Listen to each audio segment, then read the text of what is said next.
Subscribe now and press the bell icon.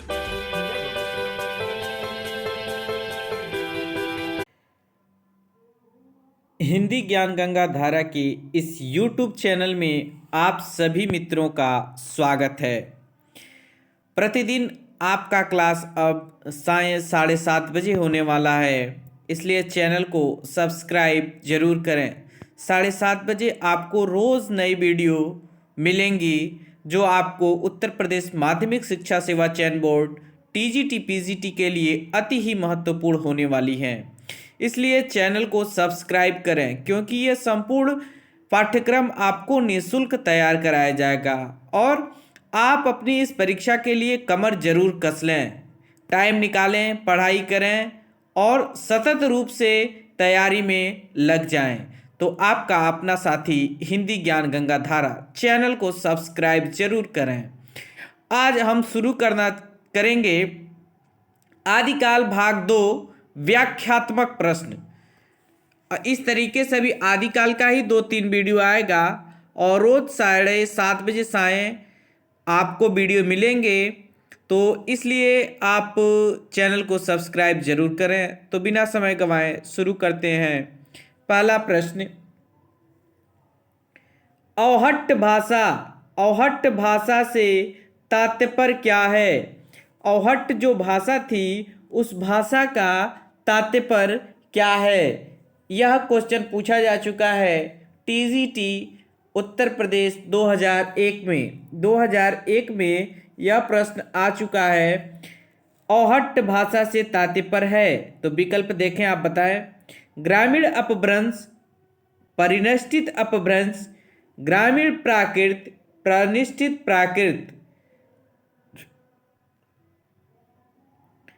तो यह विकल्प ए सही होता है, ग्रामीण अपभ्रंश। अब इसकी व्याख्या देखते हैं। औहट्ट शब्द जो है वह ध्यान से देखिएगा,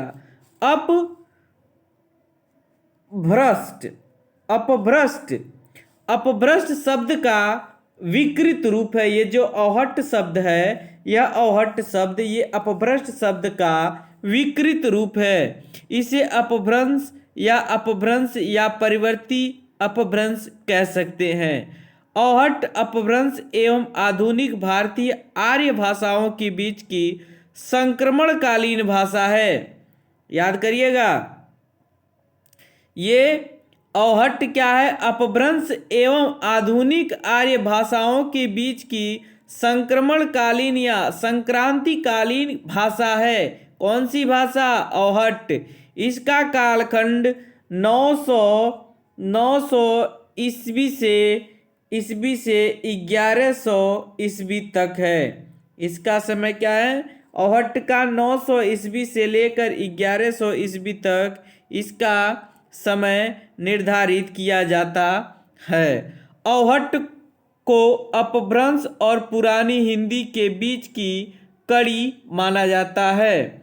औहट्ट को अपभ्रंश एवं पुरानी हिंदी के बीच की कड़ी माना जाता है।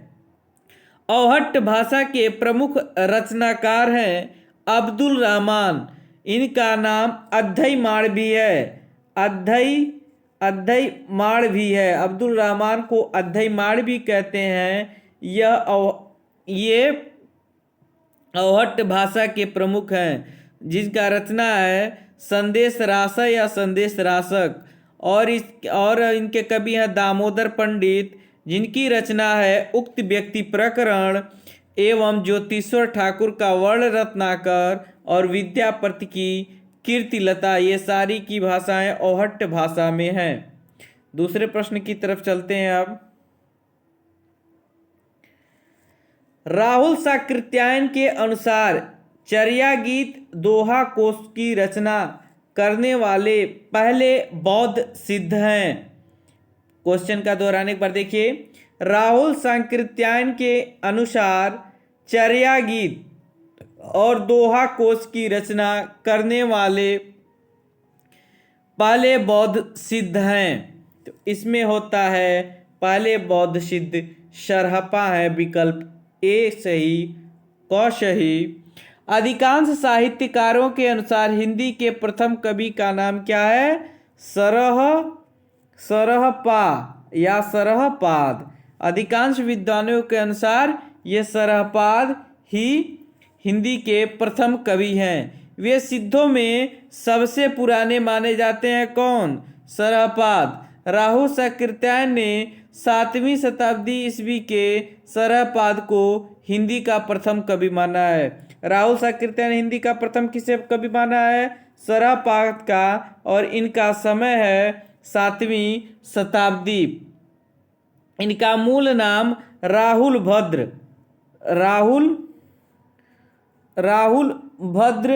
था और उनके सरहपा, सरोजबद्ध, पद तथा पद्यव्रज नाम भी मिलते हैं। वे बौद्धों की वज्रायन और सहजायन के प्रवर्तक तथा 84 सिद्धों में से एक थे। इनकी कविता में अपभ्रंश का साहित्यिक रूप छूट गया है तथा बोलचाल की भाषा जो आरंभिक हिंदी में प्रयुक्त हुई है। सरहपाद की रचनाओं का संपादन राहुल शाकृत्यायन ने दोहा कोश में किया है। राहुल शाकृत्यायन ने दोहा कोश में किया है। बहुत ही महत्वपूर्ण बात है यहाँ पर। डॉक्टर गणपति चंद्र गुप्त ने शालिभद्र सूरी को हिंदी का प्रथम कवि माना है। डॉक्टर गणपति चंद्र गुप्त ने। डॉक्टर राम कुमार वर्मा ने स्वयंभू को हिंदी का प्रथम कवि माना है। डॉक्टर राम कुमार वर्मा ने स्वयंभू को माना है, जबकि गणपति चंद्र गुप्त ने शालिभद्र सूरी को माना है। अगला प्रश्न है तीसरा, देखिए कि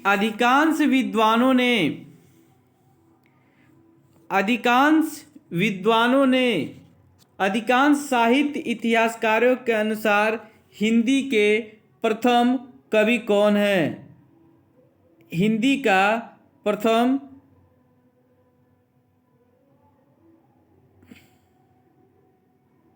कवि कौन है?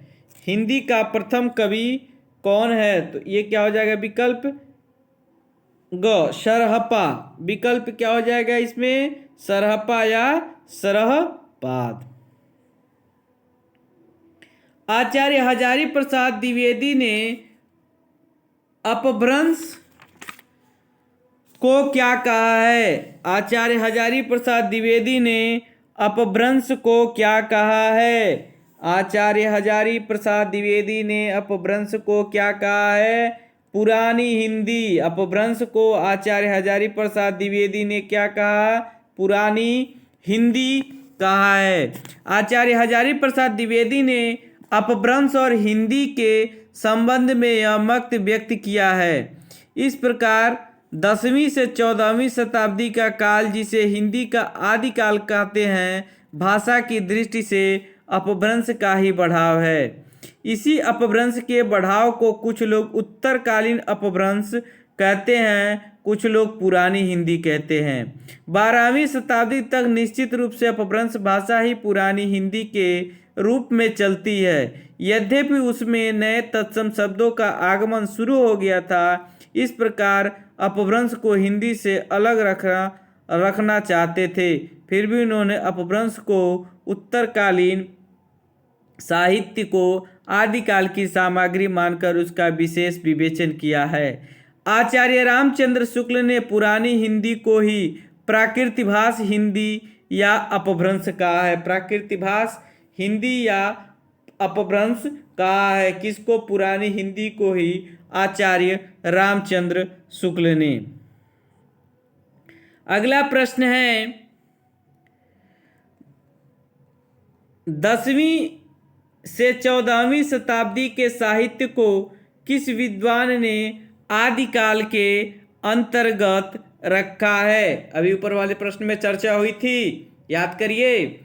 10वीं से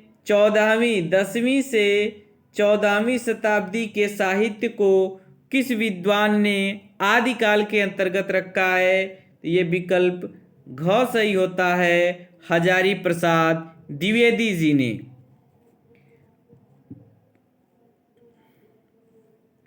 अपभ्रंश को पुरानी हिंदी सर्वप्रथम किसने बाना है? अपभ्रंश को पुरानी हिंदी सर्वप्रथम किसने माना है? तो विकल्प ख सही होता है, चंद्रधर शर्मा गुलेरी। अपभ्रंश को पुरानी हिंदी सर्वप्रथम चंद्रधर शर्मा गुलेरी ने कहा है। इनकी प्रसिद्धि का कारण इनके द्वारा लिखित कहानी उसने कहा था है। यह कहानी द्वितीय विश्व युद्ध की पृष्ठभूमि पर आधारित प्रेम संवेदना की कहानी है जो 1915 ईस्वी में प्रकाशित हुई थी। यह फ्लैशबैक पद्धति पर लिखित कहानी है। इसे औपन्यासिक कहानी एवं कहानी क्षेत्र में मील पत्थर कहा जाता है। उन्होंने राजा मुंज को पुरानी हिंदी का प्रथम कवि स्वीकार किया है। किसने? चंद्रधर शर्मा गुलेरी ने राजा मुंज को पुरानी हिंदी का प्रथम कवि स्वीकार किया है। आचार्य रामचंद्र शुक्ल ने गुलेरी जी के लेख के आधार पर अपने इतिहास में आदिकाल के अंतर्गत उत्तर अपभ्रंश की रचनाओं में यह मानते हुए स्थान दिया है कि उन्होंने उसके आधार पर उस काल की कोई विशेष प्रवृत्ति नहीं की जा सकती। अगला प्रश्न है, अपभ्रंश का वाल्मीकि किसे कहा जाता है? अपभ्रंश का वाल्मीकि किसे कहा जाता है? बहुत बार कंफ्यूजन ये कर देता है, या तो में हो सकता है परीक्षा हाल में भूल जाता है। तो अपभ्रंश का वाल्मीकि स्वयंभू को कहा जाता है। स्वयंभू 8वीं शताब्दी निर्विवाद रूप से अपभ्रंश के सर्वश्रेष्ठ कवि हैं। स्वयंभू ने पौम चिरऊ लिखा जो 5 कांड और 83 संधियों में विभक्त हैं। पौम चिरऊ के स्वयंभू के द्वारा लिखित पौम चिरऊ 5 कांड में और 83 संधियों में विभक्त है। एक विशाल महाकाव्य है। यह अपभ्रंश का आदि काव्य माना जाता है। अतः स्वयंभू को अपभ्रंश का प्रथम कवि, अपभ्रंश का वाल्मीकि कहा जाता है एवं अपभ्रंश का प्रथम कवि कहा जाता है। इनमें से किस ग्रंथ में लिखा है कि अग्नि परीक्षा के बाद सीता जैन धर्म में दीक्षित हो जाती हैं? थोड़ा सा दिमाग आप लगाएंगे तो इस प्रश्न का जवाब आप दे सकते हैं। अब आप इन प्रश्न विकल्पों में ये सोचिए कि किस में राम कथा का वर्णन किया गया है।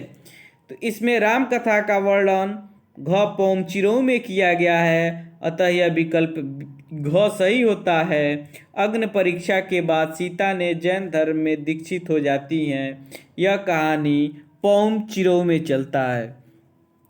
अब देखिए, पौम चिरऊ स्वयंभू के द्वारा रचित एक चरित काव्य है। क्या है?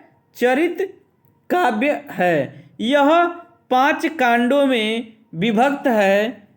यह 5 कांडों में विभक्त है। पांचों कांड का नाम आप देख लीजिए। 5 कांड में विभक्त है। पहला है विद्याधर कांड, अयोध्या कांड, सुंदर कांड, युद्ध कांड और उत्तर कांड। ये 5 कांड हैं।